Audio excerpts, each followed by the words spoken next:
I mean, once you figure that out, you just like go about your business. Yes. Yeah. Yeah. Look out for this guy. Yes. Yeah. That's nice. That's very nice. And next year we have more. Okay. So are you taking a visiting appointment there? Yeah, Or? no, it's Center for National Center for Technology. Oh my gosh, that's so cool. I didn't see the announcement. It's not that it is not fully. Congratulations. That's very cool. That's a big group. They usually have like 20 people. Oh, is the announcement has a huge list. Yes, I think that is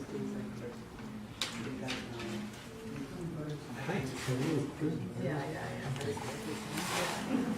So do you know anybody in the corporate yet, or it's not been announced? So sometimes some more. But I know people will be there. Yeah, well, it's the research triangle, yeah, everybody's there, yeah, well, not everybody, but. So we are seeing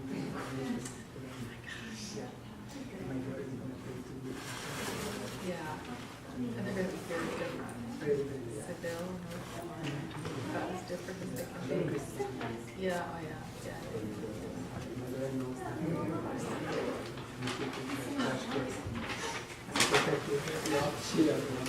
You hear this kind of story?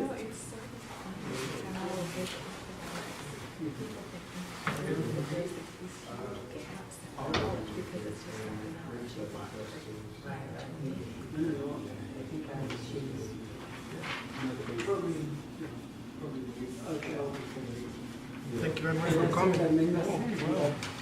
Oh, I know, and it's so complete with the abstract. I know that my daughter, Yeah, of course. so she said,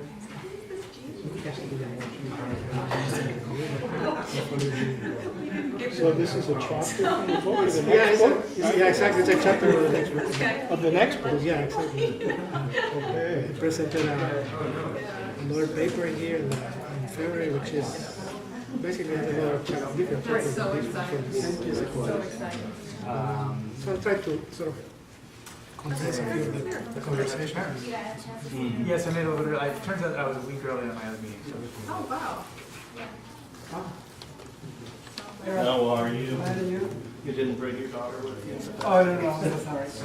Well, they were commenting on how wonderfully behaved she was. I used to bring my daughter to school sometimes, but she was just, she actually did, when it was the Parker Divinity School, she came in on a class and actually did a drawing of me teaching at the board with words coming out of my mouth. Today we will talk about blah, blah, blah. But he actually was That's right. So, That's good. when I was all bundled up yesterday, the other day, I didn't have a chance to ask you, what's happening? Yes, what's happening indeed? I'm still plugging away Looking around? at the thing. I'm on the, At what location are you now plugging? well, I rarely leave my apartment. Yes, but I mean within the work. Okay. Like, I thought you meant like, why do I never see you in the library? Well, you never see me I'm because I'm in hiding. Yeah, me too. Well, I did check a while, and I've just almost finished chapter 2. Now I'm on just started chapter 3. So that's how you get to work, you block yourself up. Yeah, somehow it You've written a seems lot. to work. It's very, for me it's very slow to write, but if you just do Yes, it it day is. after day after day, eventually you get something done. It takes me forever to write like a little paragraph. I guess a lot of writers Oh, yeah. probably experience that. It's very Oh, frustrating. what is the expression, the story of my life? Yeah. Story of my life. So how are you? What do you? Well, I'm writing about a word an hour myself. Yeah, that's about. I sometimes manage 2 words. 2 words an hour. That's about it. Then you tweet about it? Yeah. I wrote a sentence. Yeah. Oh, hi, this is we meet. This is our spot. This is our spot, yes. Yes. We maintain regular contact through book requests. Yeah. Some of them came through. I just picked a few up that were newly ordered today. You can take stuff and do this. Okay. Yeah. People have been desperate. We found this is not the way to do it. Oh, really? Yeah. Yeah, we found that people really are desperate and they need something. We need to start calling people up at other libraries. Or, well, I guess we could use Amazon, but we don't get it just. Oh, okay. Yeah, it seemed like ILL would be quicker sometimes than trying to place an order. Yeah. Un poco larga, sí, la... But, you know, you're right. Yeah. You usually don't need this thing to read. No, the books if I need something immediately, I always am sharing it or ILLing it. Yeah. The things I release to order are things that I'm like, well, they're beneficial to the large, to a few other people than just me. That's what I figured from what conversation, especially in exchange you and Michael had with you presented. I made a note of. There are some things I order from ILL are really obscure. Yeah. They're like Polish texts from Oh, okay. 70s about a narrow thing that I need to know about. What was the term I Interwar Poland. War, was that was what, that at least is one thing that you have, Yep. that you talk Yep, about. for sure. Well, good. It's hard for me to keep track of that. And it actually is really very helpful when people ask, because then I get an idea. We get an idea of what and I think in a way that's a problem with the efficiency of action. So you don't have any sense for what people... Well, we probably actually, moment of revelation, recognition, we probably should be systematically looking at the ISHR trend. But we have to figure out a way to analyze I've wondered about that if, if something is in the iShare catalog, if the UIC library would like to have a copy sometimes. I mean, what's your opinion on that? Oh, well, and certainly, well, if enough people are working in an area, we would want to have it. Well, you like this. We've been going through this old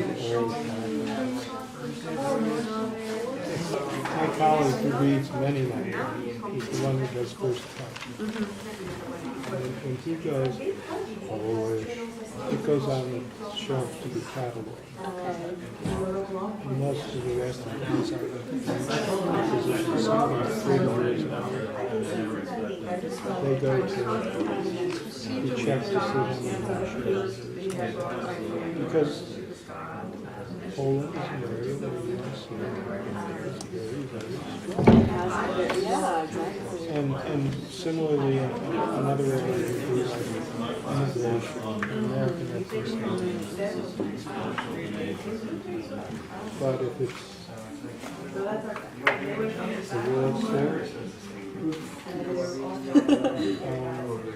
legal text,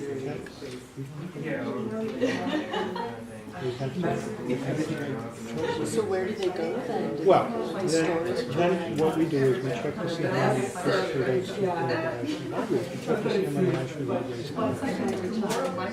And if enough have it, then we offer it to a group called Better Work Books, because these are really old things.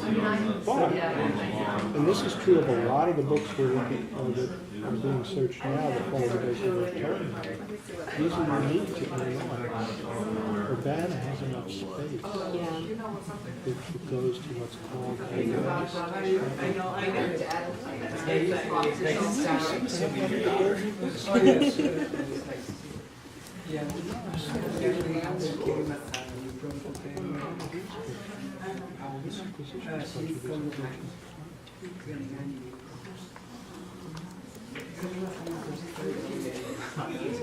Mars is scheduled to fall at the 6th. From what was it? Oh, it was Nepal. Oh, wow. Late, a couple of years ago. And 10 years ago, we were relatively close to that. The priority is really shifted. That's very interesting because I noticed that fall. I was here as a grad student for 10 years, and I look at the peace study section in the library and see that many of the books that were there that are still, unread. There's an anthology that's been added to. So just anecdotally, notice. Yes. In the 80s and early 90s, I think it was in English, major work in the area.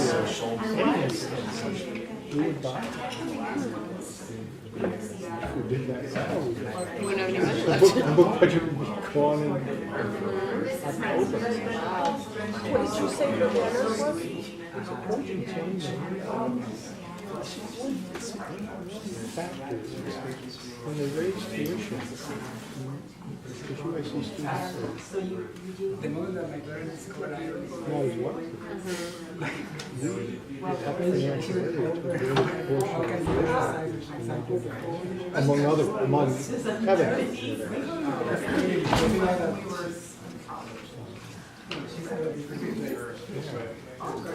getting discouraging. So it's the expectation that just the wealthier schools are going to lend their books to the poorer schools. The rest of us. Right, and then also there will be areas where kinds of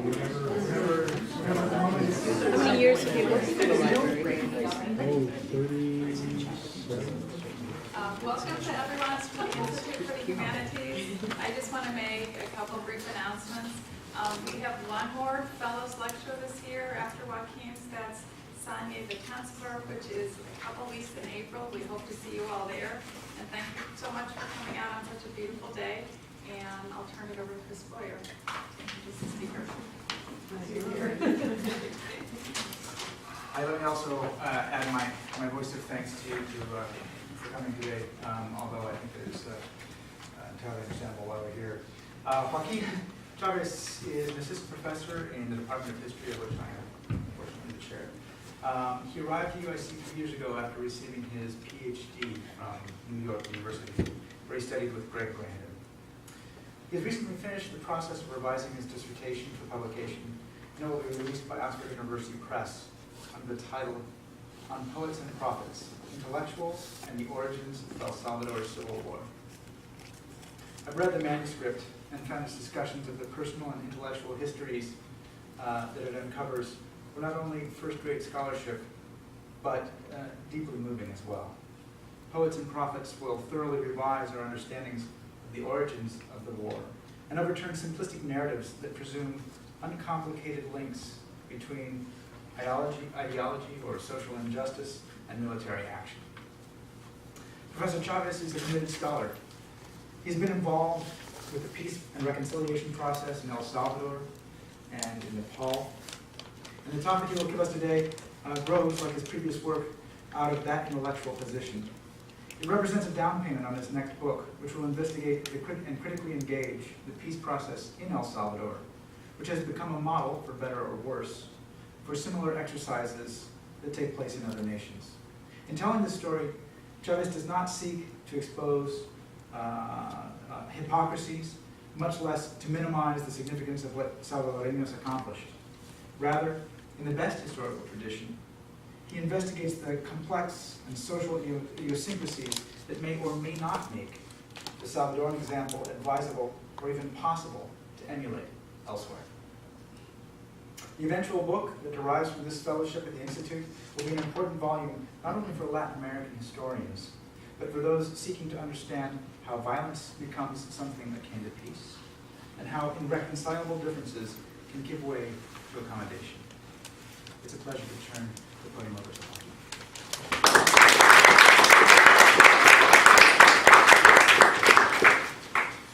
Thank you, Chris, so much for this wonderful introduction. Very grateful to you and my colleagues in the history department. First of all, I'd like to thank you all for coming and express my gratitude to the Institute for the Humanities, especially to Susan Levine and to Linda Mabra for the opportunity to be part of this intellectual community, and to the fellows of the Institute for the conversations we have had for the past few months. and for the contributions to my current research. Today I will speak about the contrasting imaginaries of peace that emerged in El Salvador in the aftermath of the country's civil war. But before I discuss the central aspect of my talk today, namely the ways in which veterans and survivors of the Civil War remember the transition from war to peace, let me offer a brief context for my work. My current research focuses on the negotiated settlement that put an end to the Civil War in that country. It considers the way in which the outcome of the negotiations shaped the lives of former combatants and civilians, particularly in rural communities in two Salvadorian departments, Chalatenango and San Vicente. It explores the cultural transformations experienced by participants in the Civil War, public intellectuals, and civil society groups in the aftermath of the conflict. I reassess romanticized views on El Salvador peace process that portrays this process as a negotiated revolution, quote unquote, or the quintessential success story of recent UN broker negotiations. As Chris mentioned, this model has been replicated in many other countries, and is still being presented as one of the most successful, perhaps the most successful UN-mediated peace process. This is also a book about the legacies of the Cold War in Latin America. The El Salvador Civil War became one of the last killing fields of the Cold War, and the peace negotiations that ended the hostilities marked the beginning of major socioeconomic and cultural transformations in Central America. In this vein, this research examines the assimilation of conflict resolution and development ideologies formulated respectively by UN agencies and multilateral financial institutions among participants and survivors of the Civil War. It explores how historical actors in El Salvador redefined paradigms such as peace processes to affect the outcome of the conflict and to create new social imaginaries of war, peace, and democracy. It ultimately addresses the fundamental question of how and why ideologies and processes implicit in elusive and persistent concepts such as peace negotiations, quote unquote, play fundamental roles in the reconfiguration of post-Cold War societies in Latin America and across the globe. I will now give some very brief background information on the Salvadoran Civil War. The Civil War in El Salvador was perhaps one of the most devastating conflicts in modern Latin American history. During the 1980s, the conflict between the Farabundo Martin National Liberation Front, or FMLN, the insurgency, and the government of El Salvador claimed the lives of approximately 75,000 civilians and tens of thousands of soldiers and insurgents. More than 100,000 people became totally or partially disabled due to injuries they suffered during military actions or as a result of military actions. Nearly 1 million people were forcibly displaced in El Salvador and became refugees in Central America, Mexico, and the US, and elsewhere as a result of the conflict. It's also important to mention that the Civil War became a sort of watershed in US-Latin American relations, as many Latin American countries basically objected the escalation of the military conflict promoted by the Reagan administration in the 1980s and tried to promote alternative negotiated solutions to this conflict. And finally, a UN broker negotiation between the government of President Alfredo Cristiani and the FMLN put an end to a civil war in 1992 and set the basis for the only sustained democratic period in Salvadorian history. That pretty much comes to contemporary politics. The settlement of the Civil War in El Salvador constituted a new experience in the trajectory of 20th century Latin American insurgencies, which were either defeated, became endemic insurgencies, or took over power.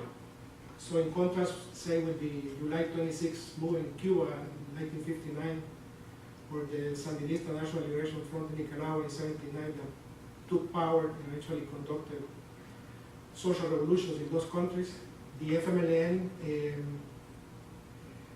basically reached a virtual stalemate with the Salvadoran state in 1989 and eventually conducted a 2-year peace negotiation that put an end to the conflict. So in this is perhaps novel experience, right, in the trajectory of 20th century Latin American insurgencies. The UN brokered negotiations between the FMLN and the Salvadorian government produced comprehensive peace accords. I won't be able to actually go too deep into the peace accords, but let me just say that the peace accords feature several important elements. First, a fundamental restructuring of the country's military and public security forces, judicial and electoral reforms, minor socioeconomic programs, the political participation of the FMLN, meaning the transformation of the FMLN from an insurgency into a political party, and lastly, of course, measures to end the armed conflict. But the fundamental trade-off of the negotiation was precisely the capacity of the Salvadoran government to actually address the fundamental demand of the FMLN at that moment, which was the idea that the government will conduct a comprehensive reform of the country's security system in exchange for the demobilization, disarmament, and reintegration of the FMLN into civilian life. So as a senior FMLN negotiator put it, the insurgency, quote unquote, was willing to engage in politics without arms and to accept that the official armed forces kept arms without engaging in politics. This pretty much summarizes the fundamental trade-off of this negotiation. This arrangement enabled as I said, a fundamental reconfiguration of the country's military and public security forces, which perhaps I can detail in a little bit, but also it required the full demobilization and disarmament of the FMLN. In other words, the military and public security reform match the process of demobilization and disarmament of the FMLN, and that was pretty much the fundamental, not only content of the negotiation, but perhaps the fundamental issue of the implementation of the negotiation, of the agreement reached in the aftermath of the conflict. So perhaps the most important result of this process is that the peace accords limited the armed forces' constitutional duties exclusively to national defense and the protection of the country's territorial integrity, and effectively subordinated the military to civilian power. And basically, the mobilization and disarmament of the guerrilla army is perhaps the main topic of the conversation, the ways in which veterans and others talk about this process. One fundamental aspect of the mobilization was the implementation of a series of socio-economic programs that aim to support the reintegration of former combatants into civilian life, but also to help civilians living in areas ravaged by the civil war. And this set of programs were basically funded by the US government, the European Union, and other international donors.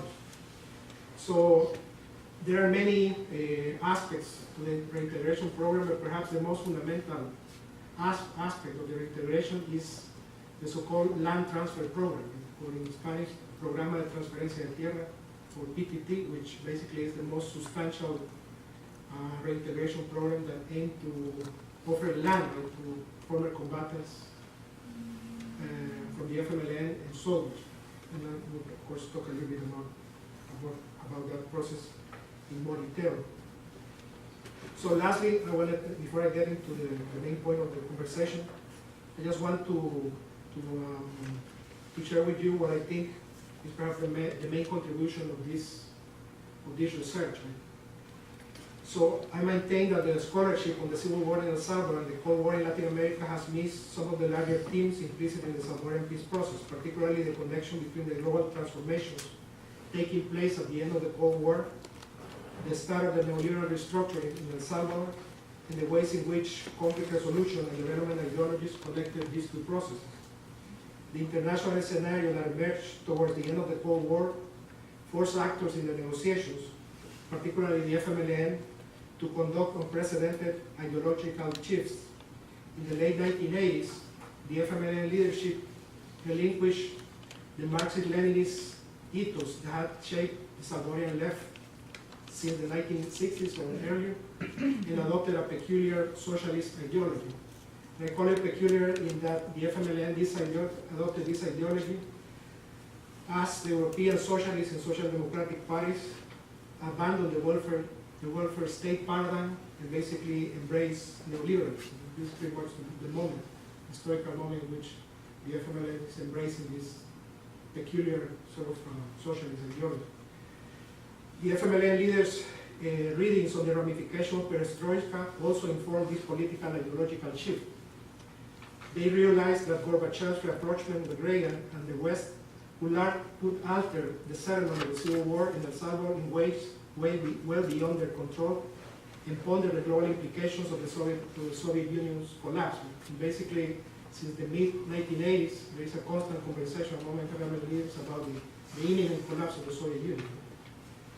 So this is something that informed their policies in that they, this understanding pushed them to reach a definitive negotiation to end the conflict, as it were, in their own terms. In November of 1989, they launched a major military offensive as means to expedite serious negotiations with the Cristiani government. They accepted, in this context, the emerging neoliberal democracy model in El Salvador as a precondition to settle the conflict with national and international elites. In this context, the term neoliberal democracy means the consolidation of a formal electoral democratic system that match the economic restructuring, a series of austerity policies that the government is adopting at that particular moment. So these two processes pretty much went hand in hand.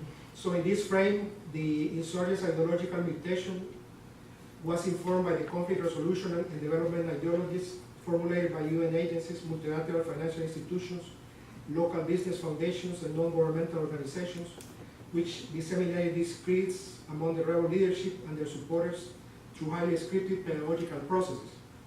In turn, these actors became promoters of these ideologies among rural and urban communities formerly linked to the insurgency.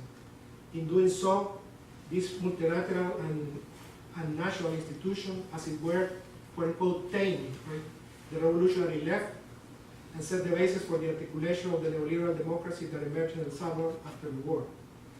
A careful historical analysis of the peace process, the social and cultural impact of state terror, political violence, but also these processes that are being described, are necessary to understand the social and ideological transformations experienced by subaltern groups and elites in post-war El Salvador, as well as to understand how the end of the Cold War and the emergence of the neoliberal order impacted society, culture, and politics in Latin America. It's pretty much the big picture, pretty much in my book. So in the remainder of the talk, I'll focus on the pretty much visions that veterans of the Civil War had about this particular moment in history, the transition from war to peace. Before I get to that, general location of El Salvador, and a few words about this map that I showed to several people, but it's quite important to sort of understand the moment of this transition from war to peace. So this is a map that was used by the FMLN leaders during the peace negotiations to claim territorial control of about a third of the Salvadorian territory. In other words, the areas in green, dark green, correspond to areas that the insurgents claimed were under their military and political control. The areas in yellow were pretty much areas of alternate state forces and insurgent control. And the red dots are pretty much command positions of the rebel army at that particular moment. And the black dots are army command posts at that particular moment. This is important because eventually we'll talk a little bit about the way in which the ceasefire and the process of separation of forces, concentration of forces, and so forth operated at this particular moment. Right? So it's also important because it actually was the basis for the development of the National Reconstruction Program that followed the war, that identified roughly 115 municipalities, mostly affected by the war. So the territorial focus and the population focus of the reconstruction program is determined to a great extent by this sort of configuration. Few images of the war. This is a unit of the Salvadoran Army operations. You can see a lot of tactical use of helicopters, it's a very important feature of the war. An image of two FMLN combatants during the 1989 offensive, and the FMLN mortar that you can read there. These are pretty much regular FMLN troops. These some basic information about the DDR, right? The mobilization, disarmament, and reintegration process. So this is an estimate of the total number of forces that were demobilized, but I should say that were eligible to become part of the programs of reintegration into civilian life, because in fact there are state forces that were not included in this number. In other words, this is, for instance, the state have mobilized about 100,000 paramilitaries that were totally excluded from this program, so they were not necessarily part of the reintegration, but it was a huge force as well. And as far as the FMLN, this is pretty much the last official number, but as we know, there are FMLN forces that were not necessarily officially demobilized. For instance, all of the urban military structures that were clandestine, so those structures were demobilized but not formally demobilized. Another similar thing. So the second thing to mention is the issue of the locations. Once the forces were separated in the terrain in a planned process, right? After the signing of the peace accords, the armed forces settled in 62 locations, and the FMLN settled in 15 locations. So most of the people that I'm citing here, they were pretty much settled in one particular location in the department of San Vicente, a place called Las Pampas. So I will talk more about that in a second, but just to have the picture. Then the stuff of the arsenal, more or less again, this is not definitive information, this is sort of approximate information about about 10,000 weapons, the FMLN 4 million bullets, 10,000 grenades, and about 5,000 kilograms of explosives and 74 missiles. But after that, there are, after this is the official count, but after that there were several FMLN arsenals that were actually uncovered after the peace process that pretty much tripled this quantity of weapons. So in other words, this is just the official figure. As far as the Salvadoran forces, they never gave public information about the arms they actually destroyed, so that's not available. So basic information about the UN mission in El Salvador. This is the mission that was in charge of pretty much supervising and verifying the peace process. So they were organizing these 4 divisions. There was another one more administrative, but these are the main divisions: the military division, the police division, human rights, electoral division, and more or less the main tasks during this transition from war to peace. So mostly in this talk, we probably will be talking mostly about the work of the military mission, in that the DDR corresponded more or less to the function, or mainly to the functions performed by the military mission. And of course, these were personnel from many different countries, right? So a total of about 1,000 people were part of the different divisions. This is an image of the Atacar Battalion, a well-known unit in the Salvadoran Army, because of the massive human rights violations that they perpetrated in the war, mostly the Mozote massacre in 1981, where they massacred 900 civilians in a period of 3 days. So this is the moment of the mobilization. They basically covered the whole unit with this pink smoke as a way to not allow, right, the media to actually take the moment when they actually laid down the arms. In other words, when the pink monk was gone, they were gone and the arms were left there, so but nobody actually actually recognized the moment where they were pretty much laying down the arms. That was the idea. This is the Atlacat Battalion motto. This some kind of painting that they did at the Mozote after the massacre. They left several of these things after the killing of these people. So this is more or less shows their culture of violence. So this is an image of FMLN troops in Sinquera. This is one of the 15 cantonments that I refer. Right? So these you can see that there are troops, there are also civilians, very much mixed. So and basically that's the population that benefited from the reintegration programs that I'm going to refer in a second. The same place, at the same time, so these are more regular troops, from the regular troops. So it's not talking a little bit about this particular term. So basically, in the remainder of the talk, I will address the contrasting imaginaries of peace, particularly by state elites and war veterans and survivors of the Civil War. The fundamental point I wanted to make is to contrast the way in which state elites deem the peace accords as the start of the democratic revolution in El Salvador. It's pretty much the official language they use. In contrast, the veterans expressed concerns about the outcome of the peace process. In their view, the political elites that govern El Salvador in the aftermath of the conflict were unable or unwilling to fully comply with the peace accords.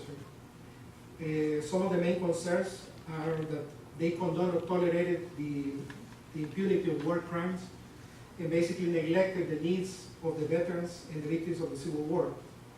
In their view, the FMLN mutated from a revolutionary movement into a political party that constituted a pillar of the neoliberal democracy in El Salvador.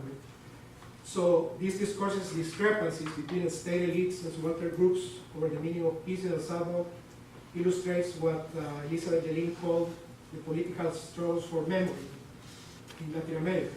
In other words, how these contrasted imaginaries of peace legitimize the political views or interests of particular groups in the aftermath of the war. So in order to examine this political dispute for memory, I will try to consider the ways in which veterans, survivors of the war, remember certain aspects of the peace process, particularly the land transfer program, which, as I said before, is the fundamental integration program, but also to talk a little bit about the situation of the child soldiers and disabled war veterans, perhaps as three of the main concerns or areas of concerns that these people have. First I will comment on how these actors remember the mobilization and disarmament processes that took place between 1992 and 1993.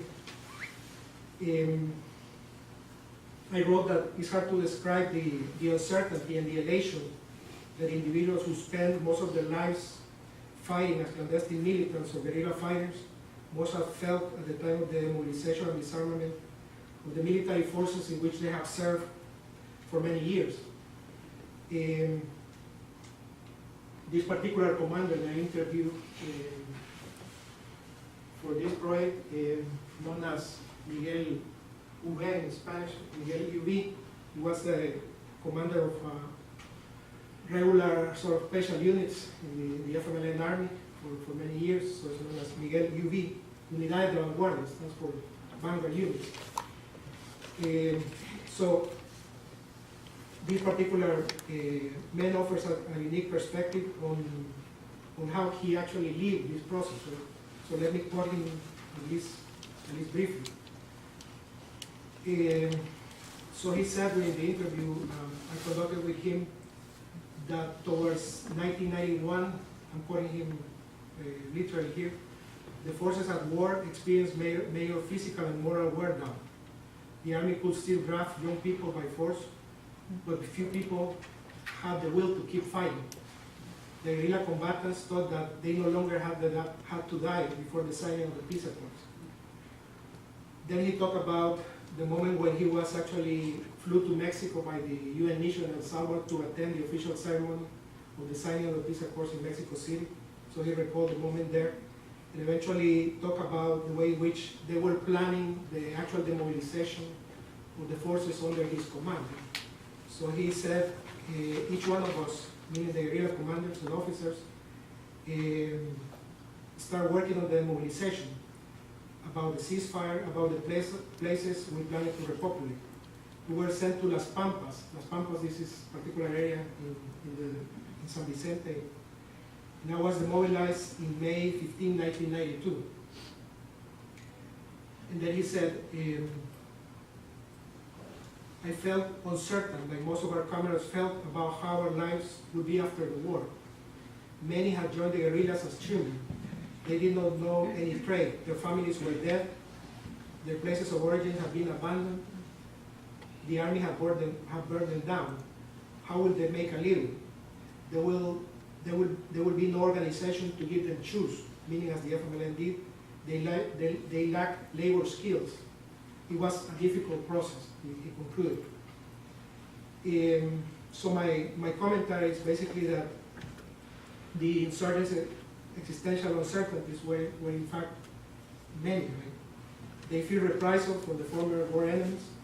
And in fact, for a short period of time, there was a virtual war against FMLN militants. It lasted for about 2 years. In many cases, their families and communities have been decimated by the state forces. Prior, during the Civil War, they lacked housing. Few had formal trades or professions. Those who had one before the war were usually unable to resume the previous occupations. The younger combatants who constituted the majority of the insurgent forces had no skills beyond their military and political expertise. They were poor, without formal education, and were stigmatized as former guerrillas.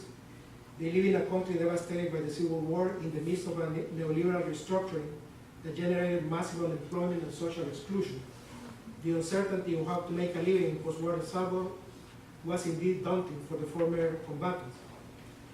At a deeper level, surrendering the revolutionary identities they have formed during the Civil War, meaning their pseudonyms, clandestine personas, political and military expertise, ideologies, world vision, and so forth, must have been challenging for the guerrilla commanders like Miguel Webb.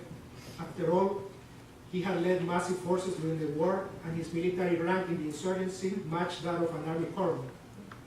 Now, instead of pursuing his military career, he needed to reinvent himself.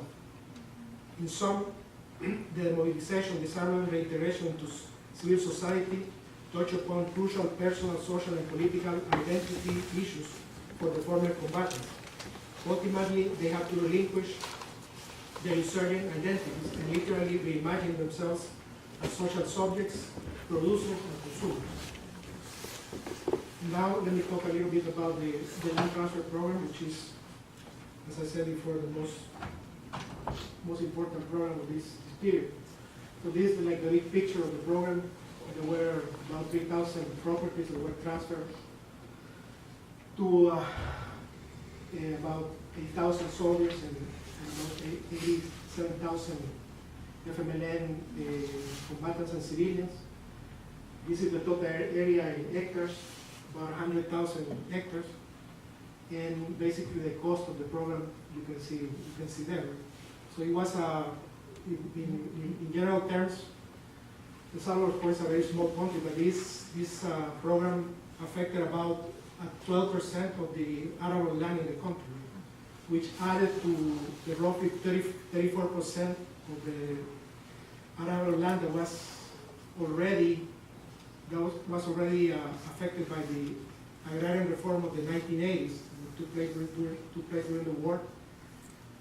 Altogether, basically the combatants, cooperatives, and others pretty much were in possession by, say, 2000 of about half of the total amount of arable land in the country, if you add the two processes. So let me talk a little bit about the way in which Miguel Huet actually remember his experience settling in Las Pampas. So we basically talk about the fact that each combatant received, were actually assigned to different properties. In his case, he was assigned to a property that had more or less 500 acres. Each one was given about $2,000 to cultivate the land and to raise livestock.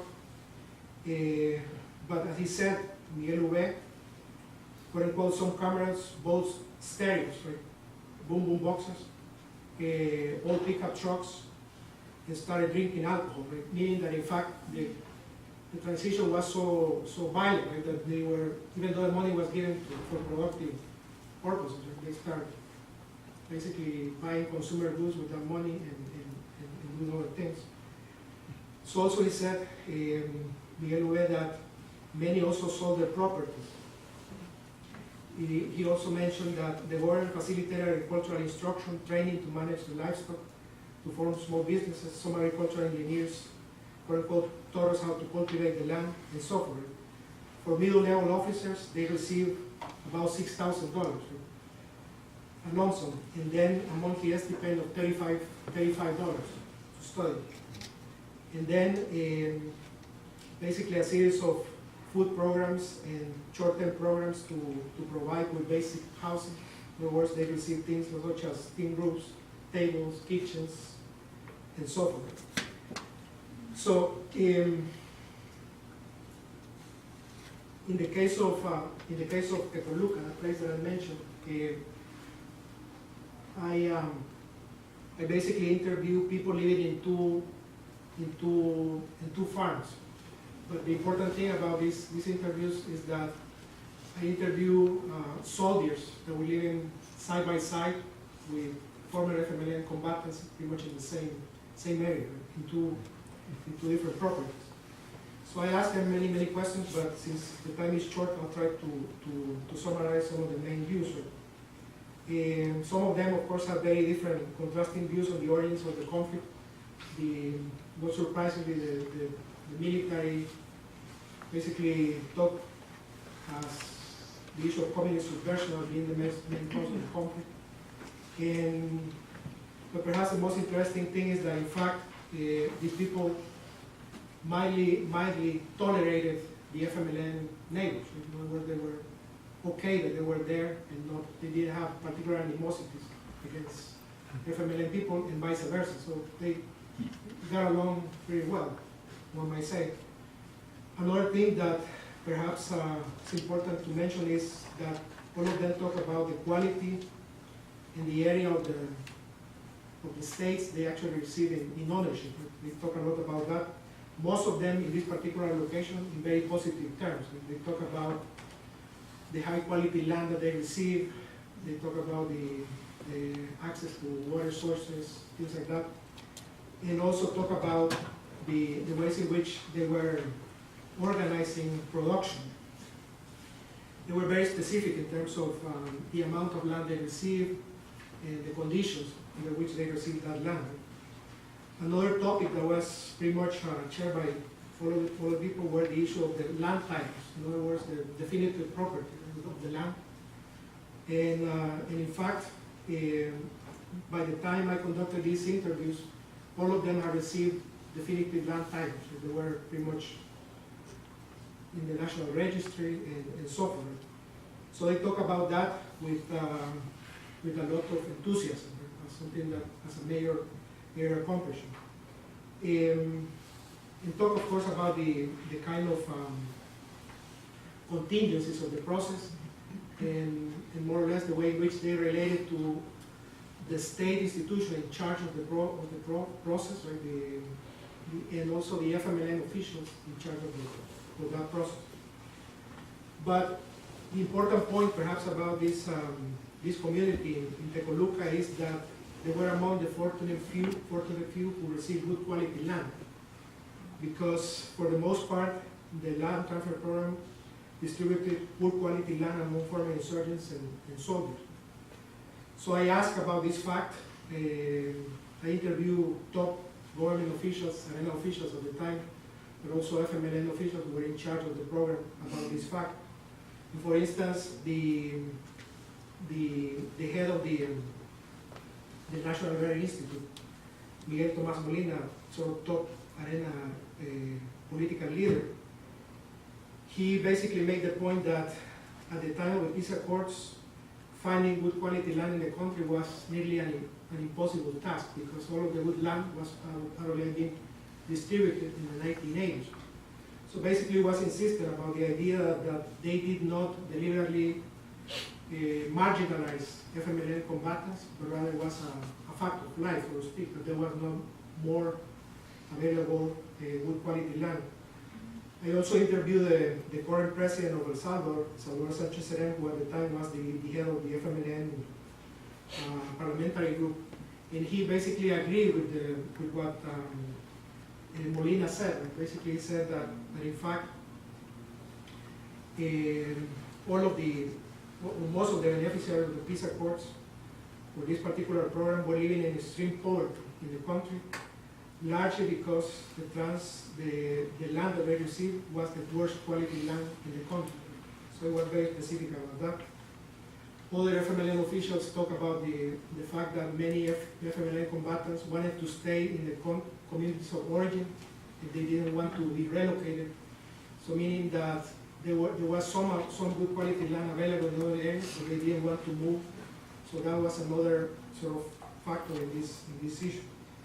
So lastly, another controversial matter that actually united the combatants and the soldiers at this particular location was the issue of the debt. Right? They were supposed to pay 50% of the total value of the land, but many refused to do that, so the FMLN and the soldiers pretty much united to advocate for a debt pardon. Right? So of course this generated a very strong reaction of the government. They talk a lot about the issue of the culture of non-payment. So this is pretty much a very important topic at the moment of the neoliberal restructuring. In other words, they were trying to say that this goes against the very fundamental economic logic that they were pursuing at the time. So this is something very, very significant.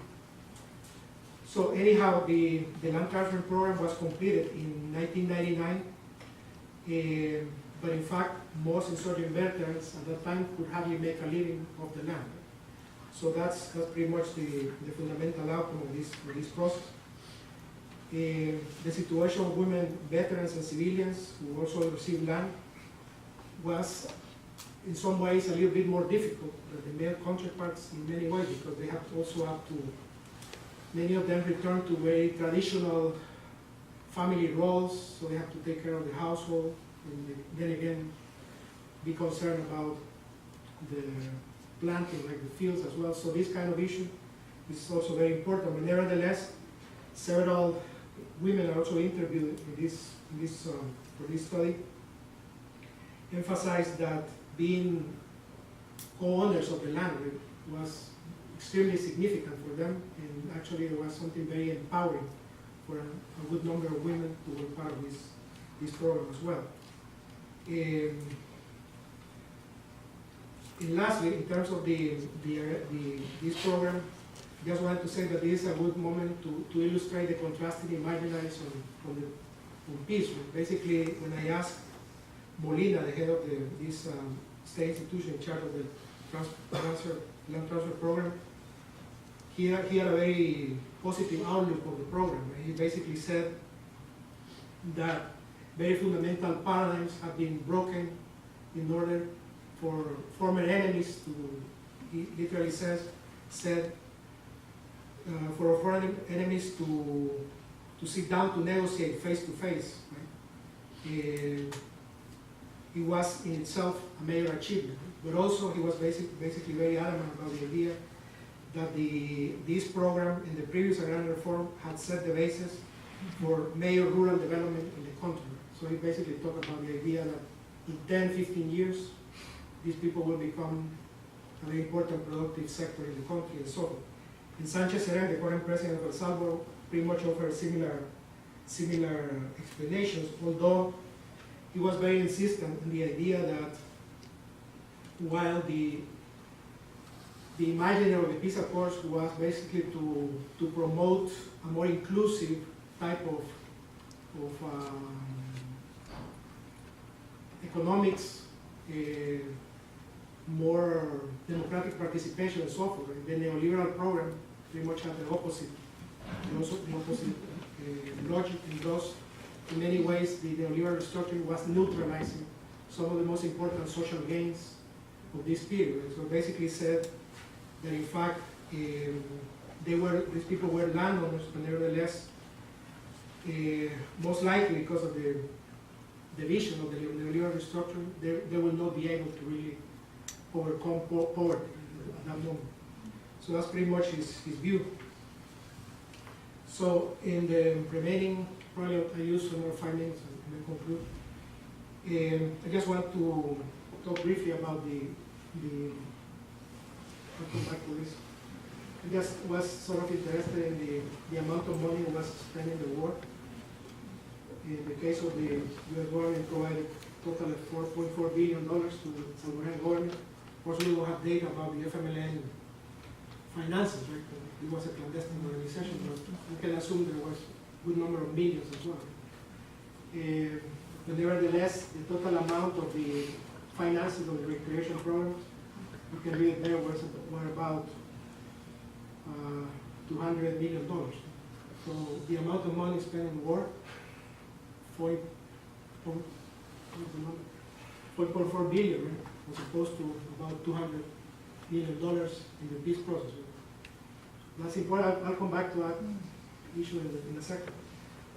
I want to show you some more images to show the diversity of the population that was part of the reintegration programs. So in terms of gender, age groups, etc.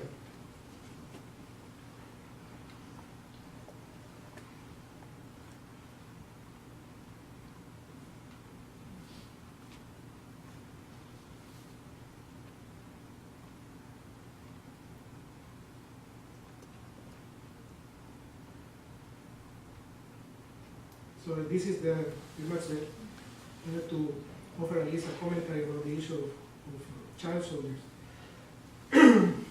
The first thing I wanted to mention is that based on the interviews I conducted and some other research, I estimate that at least 10% of the total number of combatants in the FML army were child soldiers, right? At least 10%. It's hard to estimate in the case of the army because they recruited thousands of minors as well, but we don't have data or ways to actually estimate. But I also asked many soldiers, and they also talk about the fact that many of their recruits were actually minors. I have a number of testimonies here. The important thing in terms of the discussion on reintegration is that child soldiers were not considered part of the reintegration programs established in the peace accord. They were simply ignored. They were excluded from any program and certainly excluded from the land transfer program. Once they were demobilized as members of the FMLN or army units, they were simply, as it were called sent home, right, to their communities of origin, empty-handed. So I interviewed over the years several former child soldiers. One of them, his name is Nepali Guardado, told me about his personal experience. Basically, he mentioned that he went there because his father was a combatant, and basically he wanted to be with his father, and he stayed against the will of his father there for 4 years, serving in different capacities as courier or fetching water and things like that. He basically talked about the fact that at the end of the war he was 11 years old, right? And then when the issue of the cantonments took place, mainly the concentration of FMLN forces, he was sent home. He said, quote unquote, we were sent home because we were children. It was not permitted by the UN that minors stay in the military concentrations. They did not give us any alternative. I went to my mother's, and it was marvelous, he said. Now I'm fine. And he concluded, we could not, how could I say, have the honor or pride of receiving land because we were minors. And then this irony, of course, did not escape to many of the people I interviewed, both soldiers and insurgents, right? Former insurgents. They commented on this in different ways, as an injustice, an omission. Others basically were very critical. For instance, one woman civilian supporter of the FMLN, told me bluntly, I say, quote unquote, they were good to serve as FMLN combatants, but their needs were not considered, she said bluntly. So I again asked the Arena government officials and the FMLN leaders about this issue. And they both concur that the child soldiers were excluded from the land transfer program for legal reasons. That was the term they used, legal reasons. The El Salvador Constitution does not allow minors to legally own real estate. And as a matter of principle, the peace accords have to fully comply with the Constitution. So they told me about different alternatives they considered at some moments, but the long and the short of it is that they excluded the minors. So lastly, I have a picture of it. Because sometimes when people think about child soldiers, they only think about boys.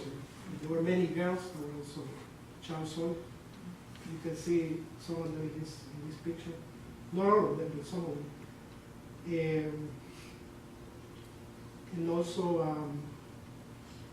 I have a picture of one, it's kind of a rare picture of one Army, actually National Guard child soldier who was captured by FMLN forces in 1981. So but they have many too, so it was not something only concerning the FMLN. So lastly, I wanted to make a commentary about the other group that was pretty much excluded from many of the benefits of the integration programs, and that is the disabled insurgent and Army veterans. So I interviewed many disabled veterans both from the FMLN and the Army, and some of them basically told me that the promise of social justice for the war veterans have dissipated after the end of the Civil War, right? But actually, one paradoxically, I don't know if paradoxically is the right word, one of the, perhaps the most accurate critique to the legacies of the peace accords was articulated by a veteran of the US trained Achacat battalion, who was also a disabled soldier. He was actually wounded in combat in '85. So basically, he had a few things to say about this issue of the situation of this group. He told me about how, for disabled war veterans of the Army, they basically stopped paying their pensions once the war was over. So basically, he was disabled in '85. He received the pension for 7 years, and in '82, they stopped paying the pension altogether. About 10,000 of their troops were that condition. And then he said that, talk about the joint struggle that he and other Army veterans with FMLN veterans conducted to defend the rights of disabled veterans. So, and some of the things that they have done. Basically, he talked about the way in which the government, the Arena governments in this case, or the right-wing government, disqualified about 22,000 disabled war veterans that were initially eligible for the program. And as of 2007, there were only about 8,000 disabled veterans still receiving some kind of benefit from the government. Right? But the benefits were not in itself a lot. He said, for instance, I'm quoting here, Efraín Fuentes, is his name, this Army soldier. He said, amputees receive $60 a month. Those who lost a leg receive $99 a month. We don't have access to health care beyond treatment for our stumps. We are not treated for war-related illnesses or have access to mental health. We cannot cover the cost of basic foodstuffs. And then he talked about the way in which they have united between FMLN and Army soldiers, and said that in fact, quote unquote, the fight was between peasant brothers. He said, we never saw the son of a rich guy fighting. Simply, they drafted poor peasants from schools and made them soldiers. They changed their psychology and memory and sent them to fight. And disabled veterans were now reconciled. So he talked about the issue of disabled veterans as an example for national reconciliation in the country. And lastly, he talked about this idea that they were the lost generation of the war. It went on and on and on the meaning of this. Right? Basically, he said that as a member of the Atacal battalion, they had ordered, quote unquote, to exterminate everything that moved during their operations in our mountains. Soldiers were told that we fought for democracy, for a better country, to stop communist advance in Latin America. He said, this youth was lost in the war. We didn't have education opportunities. They ended up disoriented after the war. They were taught to kill, to be bloodthirsty, to spend sleepless nights. Their minds were not prepared for peace, he said, he concluded. And so, and lastly, he said he was against these bombastic celebrations of the peace accords that's happen every year, continue to happen every year in El Salvador. Fuentes said, the government should not say that the peace accords were excellent. In El Salvador, only the guns were silent, but exploitation, and social and juridical injustices continue. There is too much crime. That is why nearly 500 people live every day in search of a better life in the US, he concluded. So let me offer a brief conclusion to this very long talk. Over time, the struggles for memory concerning the meaning of the legacies of the peace accords between the state elites and veterans have intensified significantly. Let me illustrate this discrepancy. The former president of El Salvador, Salvador Sánchez-Serén, a former FMLN commander during the war, has consistently lauded the peace accords at the start of the democratic revolution in El Salvador. For instance, he recently wrote, quote unquote, the peace accords put an end to so much tragedy, and all Salvadoran society was determined to advance towards a democratic country in liberty, which protects human rights. The achievements of the peace accords were important. They silenced weapons and initiated the reconstruction of a democratic state. He concluded. In contrast, Miguel Ubi, the commander I interviewed, asserted that the transformation of the FMLN from a radical guerrilla movement into a political party, a central outcome of the peace accords, in fact, demobilized revolutionary forces and facilitated the consolidation of neoliberal democracy in El Salvador. He said, during the war, this is Miguel speaking, during the war, the FMLN had socialist principles and values. The FMLN of the post-war is made up of new people. They defend the neoliberal system. The FMLN was a powerful, radical guerrilla movement with vision, with strategy. Now FMLN leaders live comfortably, son acomodados, because they have a new lifestyle. They constitute a new bourgeoisie. They articulate a very revolutionary discourse, but in practice they are right-wing politicians. Clearly, state elites formed in the 1990s, which benefited immensely, both politically and economically, from the legacies of the peace accords, and socially excluded veterans imagine peace in very different ways.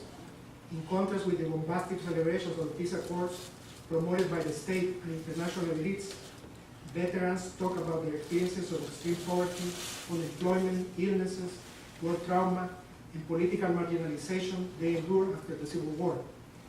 The reintegration of the former combatants into civil life was precarious at best.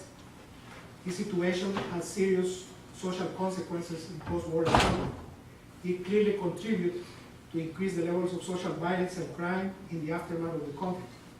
The political and economic elites in the country lack the will or the capacity to ensure an adequate social reintegration for war veterans.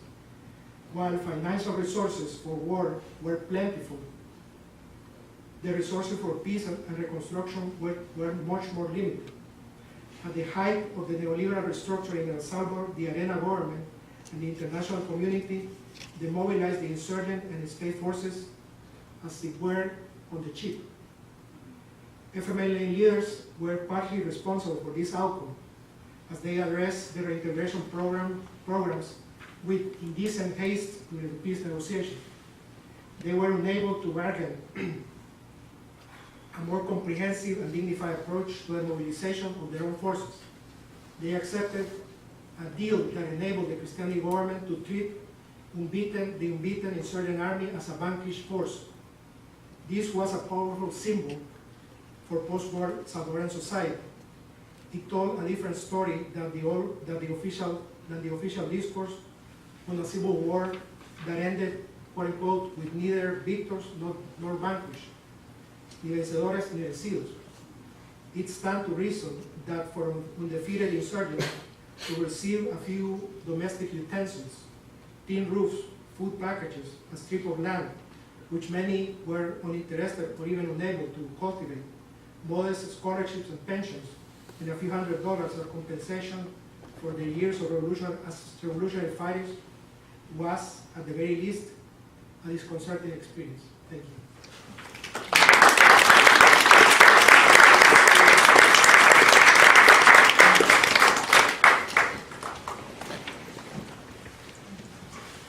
Can you talk a little bit more about the reintegration of the paramilitary forces into civilian life? Apparently they were ignored. Yeah. We were, as I said before, their numbers are estimated in 100,000, and they were totally excluded from any program. So in other words, the army had to demobilize them as part of the accord, and they did, to disarm them. But that was it, pretty much. So they were sent home as were the child soldiers. Pretty much the same situation. So that's why when this I didn't talk much about this image. These are the same veterans, but for many years the paramilitary have been in the street, and still are, protesting the fact that they were perhaps the main fighting force of the army, because in fact they were the most numerous and basically the force that basically contained the FMLN in most places. So that's pretty much their fate, to be excluded, totally excluded. So that 30,000 number that I showed at the beginning is deceiving in that way. It's only a small group of people in the total number of combatants. Was there any special accommodation made for the reintegration of child soldiers, in particular, either in the paramilitary or the FMLN side?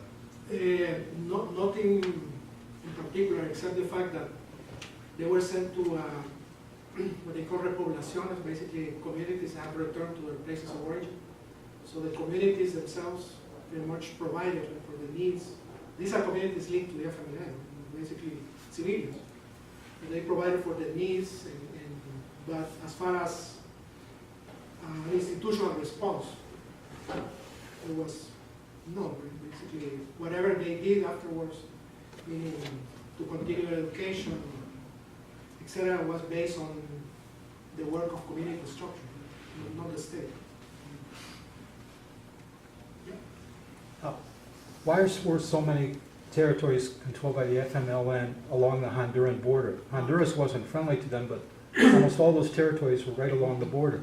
Yeah, that's very important. This has to do with several things. One, these are communities that were areas where historically a very strong peasant movements emerged in the 60s and 70s. Right? In this area, pretty much.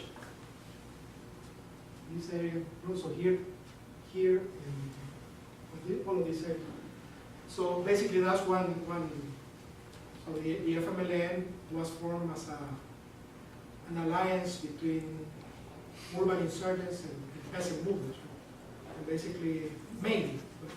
So that's why these were areas where the strong peasant movements emerged. That was one reason. At the time of the war, they became very important military sites because these are very mountainous areas. Right? So they allow for, strategically speaking, from a military standpoint, to develop better military capacities, right? Part of the insurgency. And the other thing is the issue of the access to the Honduran border. And that's probably have to do with logistics and other stuff. But this is also a very mountainous area, so there are many reasons, but the main historical reason is the emergence of the peasant movements in those particular areas, and the subsequent alliance that were formed with urban insurgents. So I think that you probably said all of these things and I missed it, so it's in a way a question about elaboration. But the land transfer program, as you describe it, had a few different motives and then a few different effects. So my question is to kind of clarify the different movements and the different effects. But it seems on the one hand it was a condition for the FMLN to demilitarize, and then there was another motive you mentioned that it was about breaking up sort of FMLN paramilitary communities. And then you described, and again, I think this was all in there, about the kind of neoliberal imperative of it. So I guess I'm sort of wondering clarification on those and how they interacted and how the effects work simultaneously or at cross purposes. The land transfer program was considered part of the National Reconstruction Program. The National Reconstruction Program was geared towards precisely those areas where the conflict took place. And so the main idea was to enable insurgents, communities living in that area, most of them supporters of the insurgency, but also army soldiers to resettle in those areas. That was the fundamental goal of the program. And so in practice what happened is that there was a very intense negotiation between the FMLN and the government as to the extent on how to determine the actual geography of the program, right? Because of course the FMLN claimed the whole territory, almost the whole country. And so the state had to pretty much counteract that claim and sort of limited the scope of the claim. So at the end of the story, roughly 36,000 people were beneficiaries of the program. And then subsequently they settled. The issue of the particular type of land ownership is also important to consider. It was called pro-indiviso, which means that initially these medium-sized or large properties, those people who were allocated to those properties could not partition the big property. That was the fundamental. But this is something that the FMLN failed because initially they wanted to develop more collective forms of ownership and production, cooperatives and things like that. But as it turned out, these perhaps things that pertain to the neoliberal logic, Arena was sort of pushing a lot towards the partition of the property. Because in fact, the traditional landowners were interested in recovering some of that land. So they were the landowners or even the business sector in the country was not necessarily interested in the idea that these people will emerge as a new sort of successful set of agricultural producers. Quite the contrary, because they wanted to recuperate the land because in many cases it was particularly good land with huge capitals were made in the past. So in other words, that's one way in which the neoliberal restructure operated.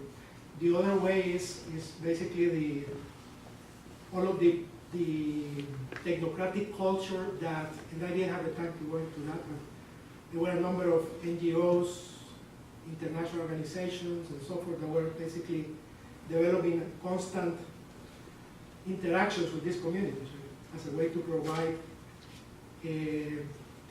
technologies or productive knowledge and so forth. But that's pretty much the way in which the whole, this is a big part of the ideological transformation that is taking place. Right? Because in fact the language of the producers, meaning the former combatants, changed radically. Right? They start pretty much, for instance, they start adopting all of these terminologies of multilateral institutions, right? The technical terminologies and things like that. So no longer the issue is about, say, revolution, social justice, or collective production, but it's the language that becomes more prevalent at the time is pretty much a technocratic language that is being produced by these actors and that is being reproduced by multiple, even FMLN people, right, that are pretty much in tune with this ideology. So that's more or less the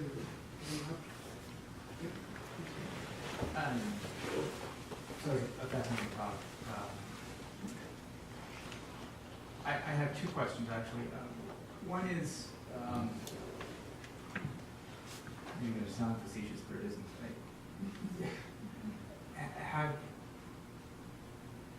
As this model of peace and reconciliation gets picked up, I suspect that as historians, many of us are suspicious of what in Brazil is called las ideias fora do lugar, the idea of taking an idea from one place and putting it literally out of its place someplace else. Nevertheless, to the extent that this has been used as a model elsewhere, has there been any discussion about the fact that the success of this model would seem to depend upon the collective oppression of both combatants and non-combatants? In other words, you want peace? Yeah, oppress them all and then they'll hate you. But they'll love each other. So I guess has there been any sort of reflection on the fact that if that's the model, then there is a high human cost associated with it? That's one question. The other question is, and I'm not sure, you can just say that this is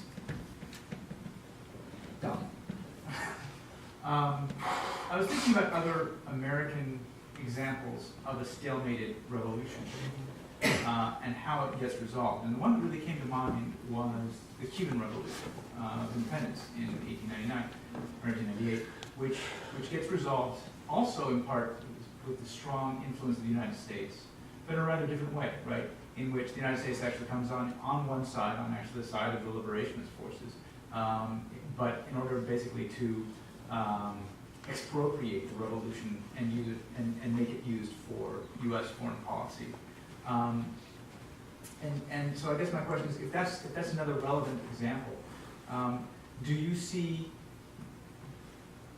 want to see that as a similar case in that you have the Imperium coming along and getting involved in a stalemated military situation and using that for to enhance U.S. foreign policy ambitions? Or do you want to see this as a rather different case in which the United States does not get militarily involved, does not make it into a de facto, at least initially, colony? And so, I don't know, I guess my real question is that a useful comparison despite the fact that it's separate in time by 90 years?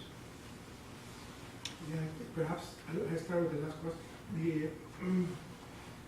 The fundamental difference here is perhaps between the two cases, right? Is that the U.S., in the case of the Cuban case that we were referring to, pretty much determined the conditions under which the war ended, the political transition, and the formation of the new state. Pretty much is under U.S. terms. Here is a much more complex case where many different actors, of course the FMLN being one fundamental actor of the process, the other being the traditional sort of Salvadorian elites organizing arena. But of course other multiple international actors are part of this negotiation. Very importantly, the European Social Democracy, of course social democratic parties and governments that are very actively pursuing this kind of settlement. In some Latin American countries as well, Mexico play a very important role in this outcome. Venezuela, Colombia, those three countries are very, very important. In the case of Europe, Spain, these are the countries that work closer to the basically more influential in defining the outcome. In other words, that's probably the fundamental difference. And of course, the outcome is also different in that here you have a former insurgency that, at least nominally, right, emerges as a quite important political actor in the transition. Save the point that you alluded in the first question, which is what kind of political party and force are we talking about? Basically, for all I know, based on the interviews I conducted, clearly there is a segment of the left, basically the political elites on the left, and as I mentioned in the conclusion, have benefited immensely economically and politically from this outcome, right? And I don't know how to qualify them as clearly as Miguel does it, but perhaps it's clearly another segment of the elite, right? But then again, you have the vast majority of people who participate in the war in different capacities that continue to live in great poverty and exclusion, and moreover, that continue to be in many ways censored, right, by those left political elites. Because paradoxically, many of these people, for instance, this commander, he was expelled from the FMLN in the 1990s for his critical views. And he's not the only one. There are hundreds, perhaps thousands of people who have been expelled, who were veterans of the war, for the same reason, because they expressed very critical views of all of this.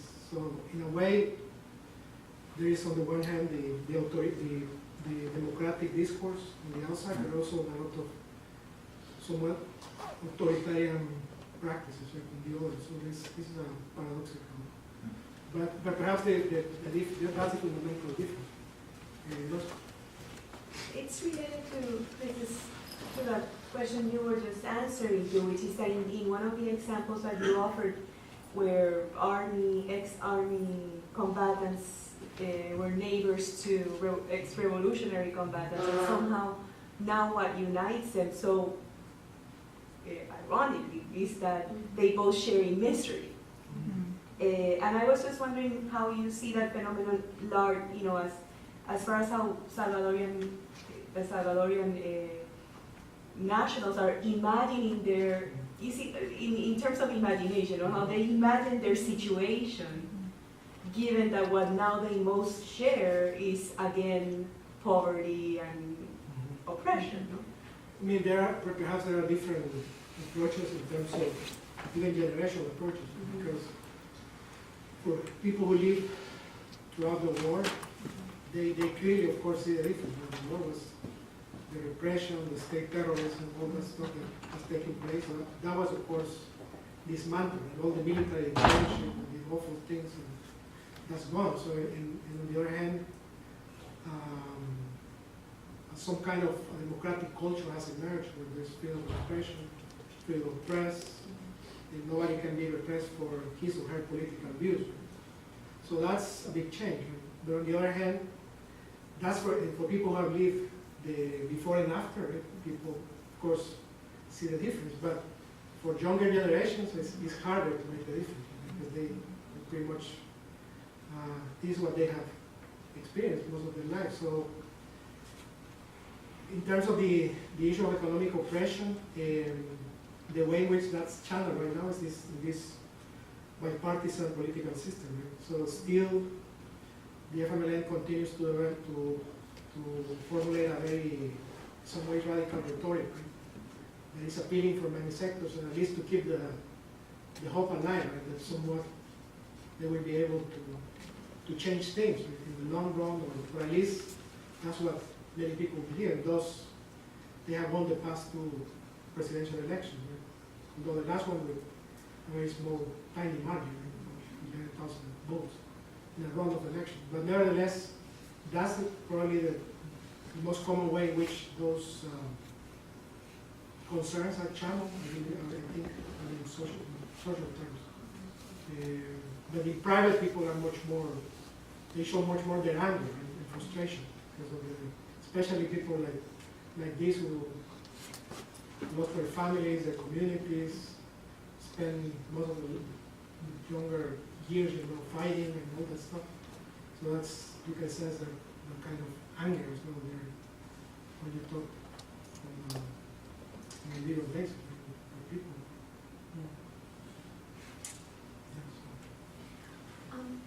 So on this question, could you say a little bit more about the FMLN politicians that you talked about and this kind of radical rhetoric?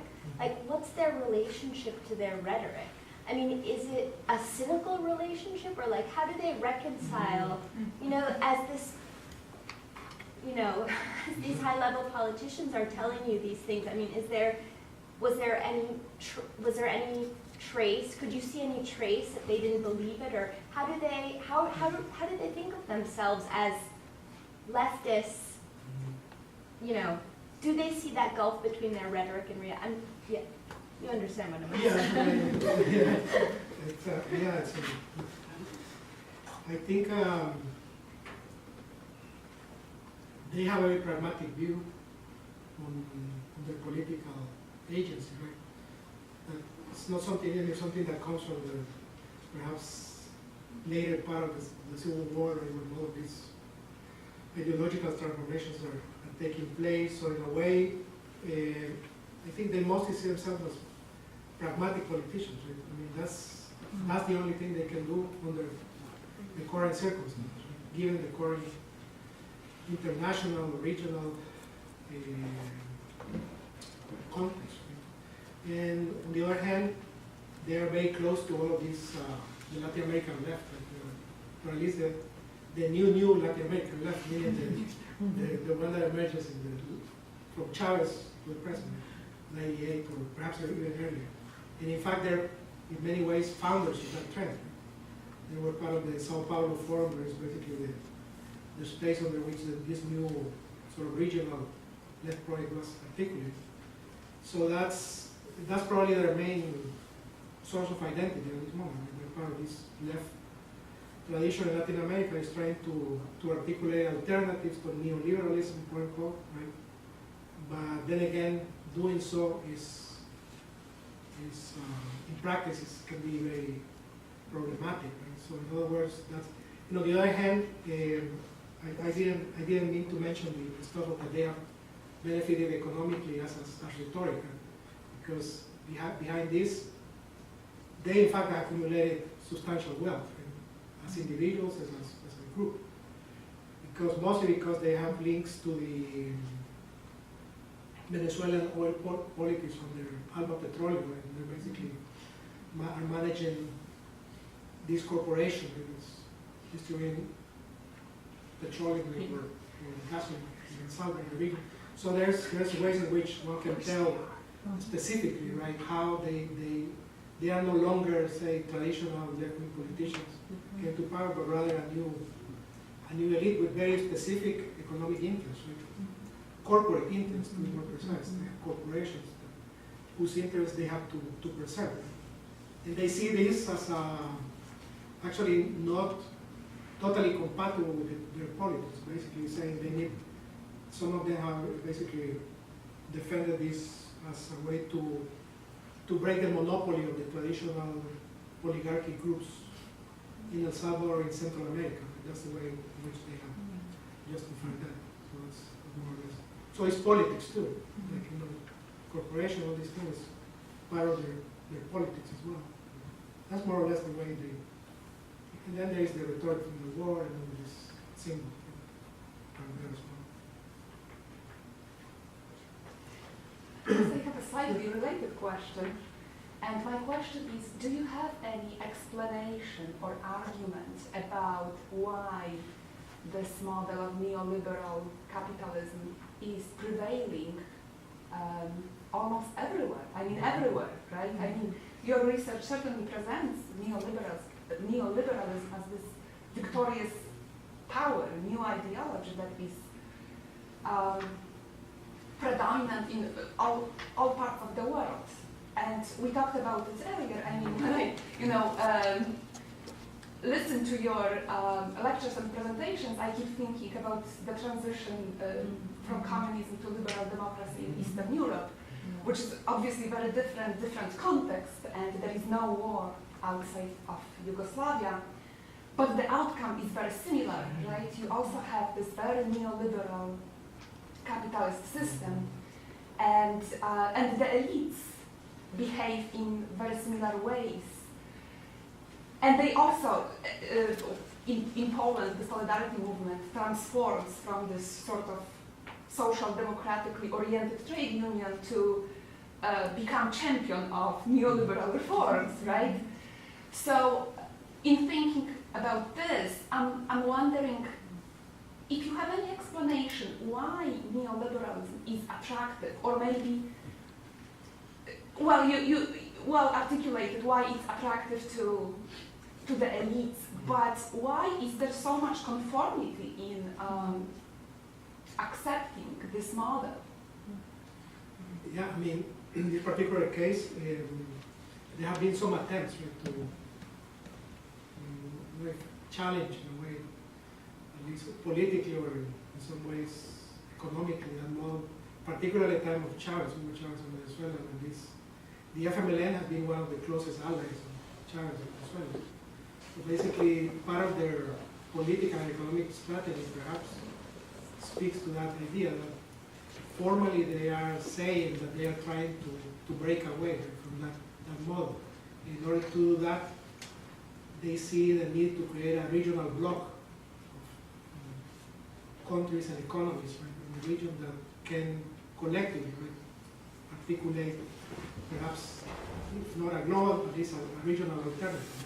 And this is what all of the processes of integration in South America, in economic terms and political terms, have been all about, up to perhaps 2 or 3 years ago when the whole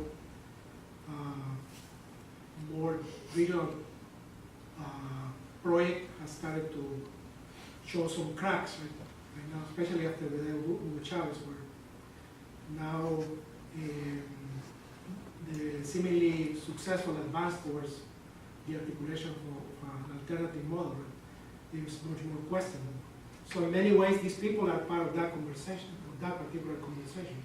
So it's not probably true to say that they accepted the model at the beginning as a way to resolve the conflict, basically, because that's the only way. They have to accept liberal democracy and they have to accept a free market economy and as defined by the neoliberal structure at the time, in order to promote this reconciliation with the national elites and the international elites and to become another actor, legal political actor in the country. And they did that. And so in the process, this development of Chávez took place and they sort of created links to that model. But the long and the short of it is that they have not been able to really, in practice, to articulate something different or new. Although they have conducted certain efforts, for instance, in the past few years, they have invested significant amount of money, capital, to support these communities. Like basically, not all of them failed. Some of them remain viable in economic terms. Some form cooperatives. Some have been successful in certain areas. So now they are putting a lot of money into these communities, like tens of millions of dollars of credit, basically, things like that. That's the way they are operating. In other words, to strengthen certain social actors that they consider to be close or part of their larger political project. But again, El Salvador is a very small country. It's only 21,000 square kilometers. It's a very small country, so the capacity of such a small economy to articulate an alternative is, of course, much more limited. But that's more or less the conversation at that level. A few questions. How important are remittances sent by Salvadorans in this country to keep the country stable? And secondly, how is Jose Napoleon Duarte regarded as by historians and Salvadorans 25 years after he died? And then the last thing, do you regard Oscar Martinez and El Faro as a reliable source of information on El Salvador? The Duarte, I think Duarte has different, as an historical actor, has different moments. Right? He has the political persona of the 60s as the mayor of San Salvador, an extremely popular figure, charismatic figure that was pretty much considered to be a very important contributor to the democratization of the country at the time. Also his early 1970s figure as a presidential candidate of the center-left coalition, who was elected democratically elected as president, but nevertheless denied access to power.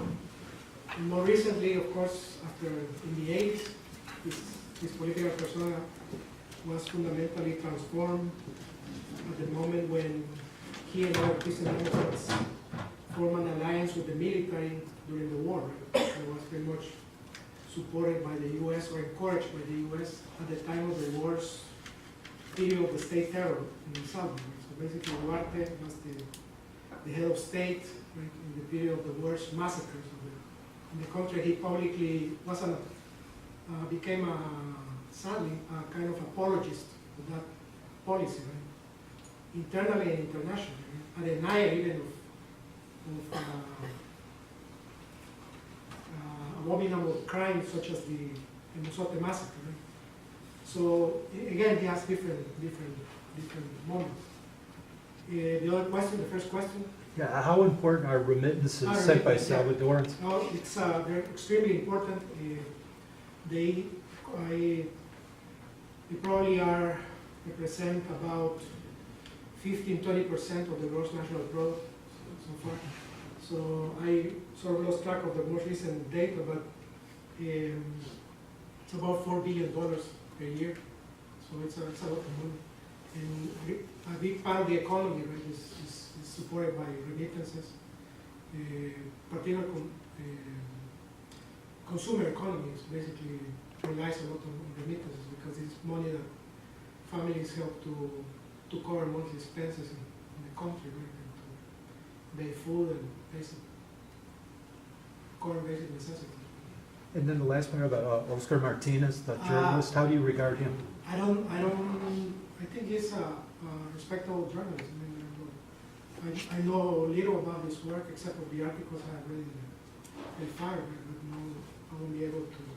I'm not an expert in his work, but from what I know, is someone who is seriously concerned with issues of social violence and crime in the country and trying to make sense of, perhaps from a cultural perspective, the meaning of this phenomenon. So, and in that sense, his work, I think, is valuable.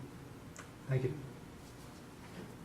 So, wondering with this model of like peace negotiations and settlements, you're talking about how that was applied to other situations afterwards. And what aspects of it were particularly applied, or how did it play out? What if you were talking about? Yeah, sure. The fundamental model of the negotiation, was, for instance, applied subsequently in Guatemala. Basically, the idea of the methodology of the negotiation, meaning the UN mediation, the definition of a framework agreement, negotiation agenda, the completion of all of the, say, political aspects of the negotiation agenda before discussing the ceasefire. So in other words, there is a way in which the methodology of this particular case have been replicated. And also other similar or actually related diplomatic figures such as the group of friends. Right? This is a figure that emerges in this particular case. The group of friends is basically this country that I was mentioning before, right? Close to the negotiation, Mexico, Venezuela, Colombia, Spain. Right?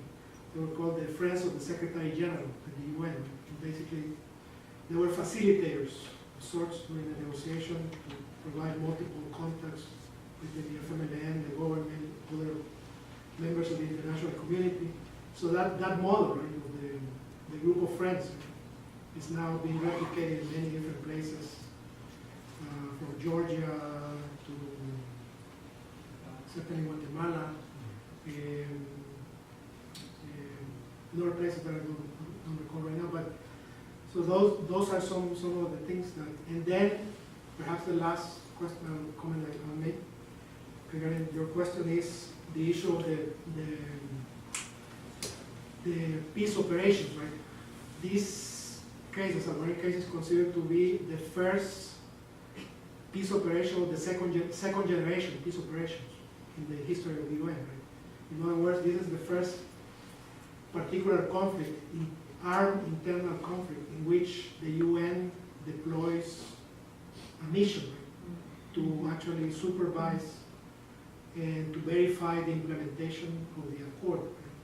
So this is something new because before that, they did something in Namibia, but not to this extent. They of course, the UN focus fundamentally on international conflicts. Right? So but this is the very first time where the Secretary General of the UN received a mandate from the Security Council, right, to provide his good offices as a mediator, but also as a guarantor of the agreement. Right? Meaning, and that's the basis for all of the UN apparatus that was deployed in El Salvador. I sort of refer in general terms in the talk, in the UNUSAL, the UN mission in El Salvador. So that has been replicated in different places. Certainly in Nepal, the places that have been working on there, they have also a very similar UN mission and similar divisions in Nepal doing similar things. Right? So these are some of the things that have been replicated in many places. The model and the method.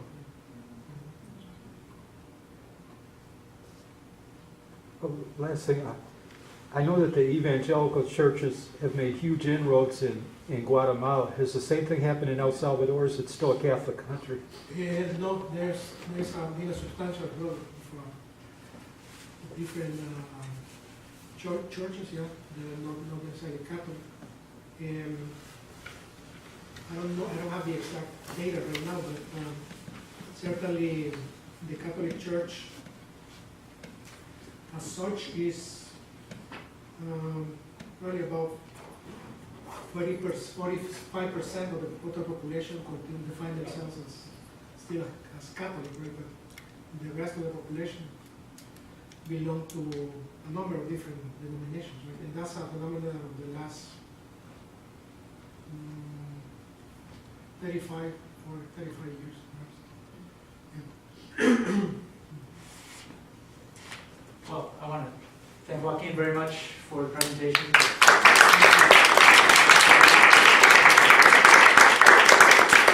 And to invite you all to the reception in the other room.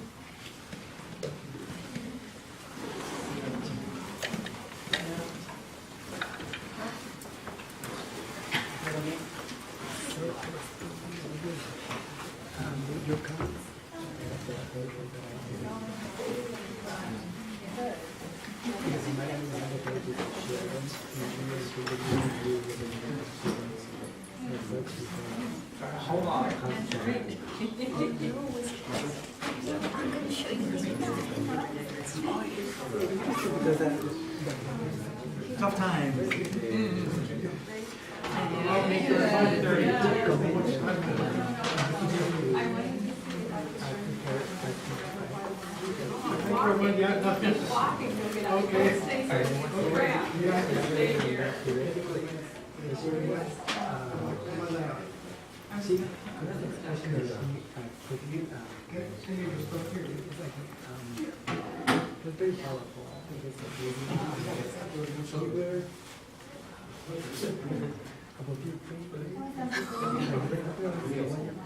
I'm going to show you this. Yeah. Gracias. Thank you for your question and for coming.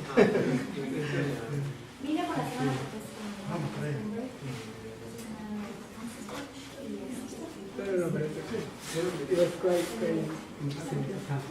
Now she's very concerned. Because you're thinking,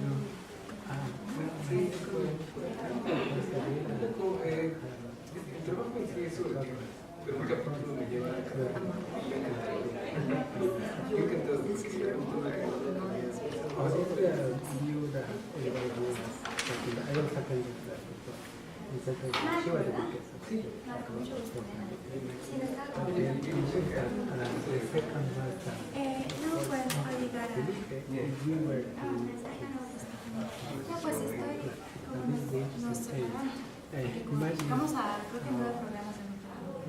Y ahí nos quedamos con dinero, ¿cómo se dice? Con beca. Y a mí me aceptaron en con beca. Pero antes dónde estaba.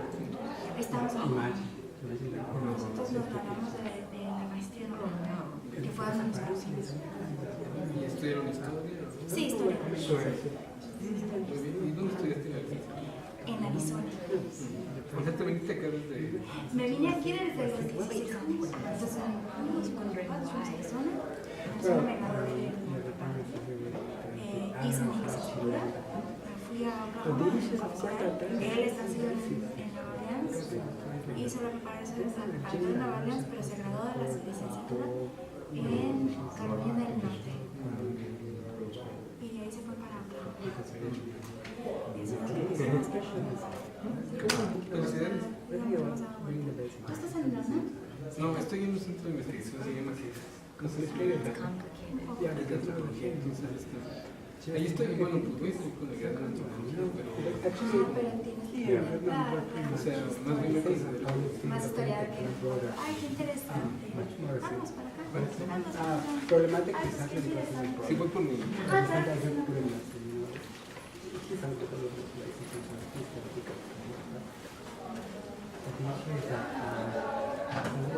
Aqui na altura que eu já não vou, agora eu estou com a classe, mas a culpa é mais. Oh no! Oh no! Oh no! No. No, but don't think that she was happy. So she was going to support. You know, she was an exaggerator.